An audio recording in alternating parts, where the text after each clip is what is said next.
Eh bien, bonjour à tous.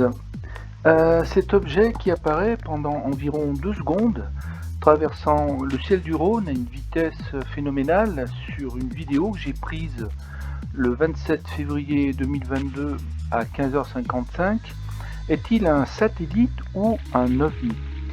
Eh bien, pour essayer d'y répondre, je vous propose de visionner pendant un instant, en boucle, le moment très court du passage de cet objet dans ma vidéo. Notez que l'objet a une trajectoire de haut en bas de l'écran légèrement inclinée sur la gauche. Je le suivrai avec mon pointeur au début car ça passe très vite pour vous le positionner sur l'écran. Alors, je lance la vidéo, je place mon pointeur, je sais qu'il arrive de là, c'est parti. Voilà, il est passé trop vite, j'ai pas eu le temps de le pointer, le voilà. Hop là. Voilà. Vous voyez, hein. Il a une vitesse phénoménale, une trajectoire très rectiligne. Allez, je vous laisse regarder sans le pointeur. Vous voyez, ça passe très vite, hein.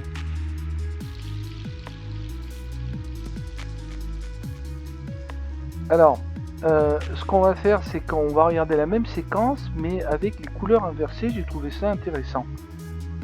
Je vais le pointer au début, comme tout à l'heure. Voilà, on voit bien là, hein. Vous voyez, trajectoire très rectiligne. Et une vitesse que moi j'estime à plusieurs milliers de kilomètres/heure, hein, si je tiens compte de la vitesse de l'avion qui lui est à peu près à 900 km/h en vitesse de croisière. Alors sur celle-ci, elle est intéressante aussi parce que je l'ai zoomé. Alors on va le voir moins longtemps, mais on le voit mieux passer, hein. Pareil, il arrive d'en haut, hein. C'est parti.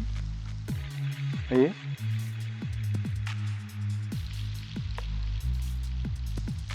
il est tout à fait étrange cet objet là.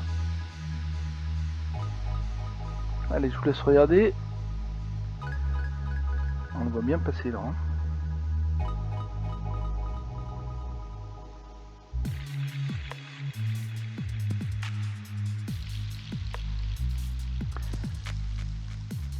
Alors ce qu'on va faire maintenant, c'est qu'on va se passer des captures d'écran zoomées pour essayer de déterminer si cet objet est bien au-dessus de la trajectoire de l'avion, afin de pouvoir parler d'un éventuel satellite dans un premier temps.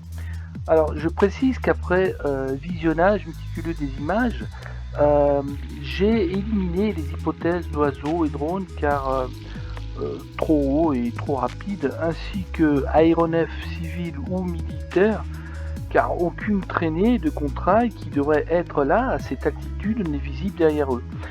Mais aussi météores ou débris, car également aucune trace derrière cet objet d'une rentrée atmosphérique. Alors bien évidemment, hein, ce n'est que mon analyse. Alors on voit bien l'objet là, hein, marqué par la flèche.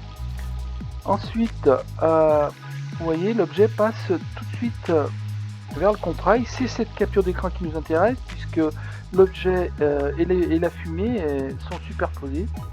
Je reviens hein, en arrière. Vous voyez, alors je sais que pour certaines personnes, dire que l'objet est ici, c'est tiré par les cheveux, mais moi qui ai l'habitude de disséquer les images, hein, que je filme dans le ciel, je vous confirme que c'est bien notre objet. Si on va plus loin, et bien voilà sa trajectoire, hein, continue en passant derrière le deuxième contrail, voilà. Je reviens un petit peu en arrière. Voilà, je vous le refais passer une dernière fois. Vous voyez, tout à fait intéressant. Alors, on peut voir ici, sur cet agrandissement, que notre objet est situé ici. On voit bien son éclat, hein, en forme de croix, la réverbération du soleil, hein, classique, hein. Et l'objet qui est là ne vient pas perturber cette zone là de la fumée, du contrail, ce qui me fait dire qu'il est au-dessus du contrail. Alors on ne voit pas bien sur cette capture, j'ai la même mais avec une couleur un filtre différent, vous allez voir. Celle-ci, voilà, est peut-être plus intéressante. Et on se rend compte que notre objet qui est ici en blanc, on voit toujours hein, la luminosité, l'éclat de luminosité en croix là. Cette zone là, voilà, l'objet est masqué dans cette zone par la couleur du contrail là, vous voyez. On n'a pas un objet complètement fini, ce qui me fait dire, moi, hein, enfin ce n'est que mon avis, que cet objet est au-dessus du contrail, donc eh bien il est au minimum à 10 km d'altitude et après ça va, on ne sait pas trop où, hein, parce que c'est difficile à apprécier. Hein. Alors, si on reste sur l'hypothèse satellite, on va comparer la vitesse de l'objet que j'ai filmé avec celle d'un d'entre eux, et notamment l'ISS se trouvant à une altitude hein, d'environ 400 km, visible sur cette excellente vidéo mise en ligne par un YouTuber. Et vous allez voir que non seulement l'objet ne peut être l'ISS, puisque sa trajectoire est toujours ouest-est et mon objet nord-sud, mais aussi l'ISS n'est visible que pratiquement, tous les satellites artificiels, que lorsque la Terre est dans la nuit ou la pénombre et que le Soleil est présent très haut dans le ciel, soit si les conditions climatiques sont favorables au petit matin ou à la tombée de la nuit, ce qui ne colle pas non plus avec l'heure de mon observation de 15h55. Je lance la vidéo et vous allez voir que c'est tout à fait intéressant. Alors je pense que vous l'avez repéré, hein. Elle est là, hein, la station, vous voyez, elle a sa vitesse de progression. Alors, sa vitesse est de 28 000 km/h environ, hein, mais depuis la Terre, hein, ça ressemble à un avion de ligne hein, qui passerait dans le ciel avec grosso modo sa vitesse de progression. Et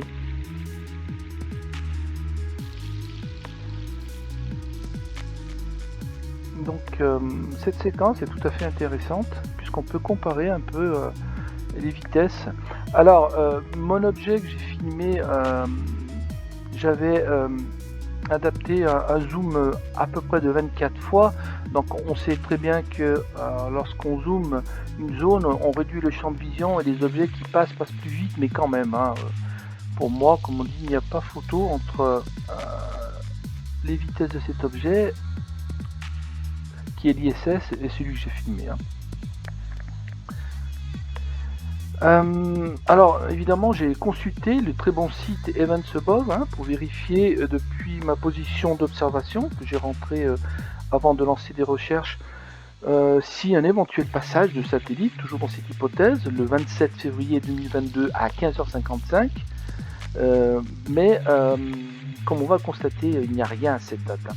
Alors précisons que jusqu'à 2019, sur ce site, on pouvait prévoir la date et l'heure, y compris le jour, y compris 2 jours, pardon, d'un flash d'iridium du nom de ces satellites en constellation pour de la téléphonie, lorsque le soleil reflétait sur leurs antennes ou panneaux solaires.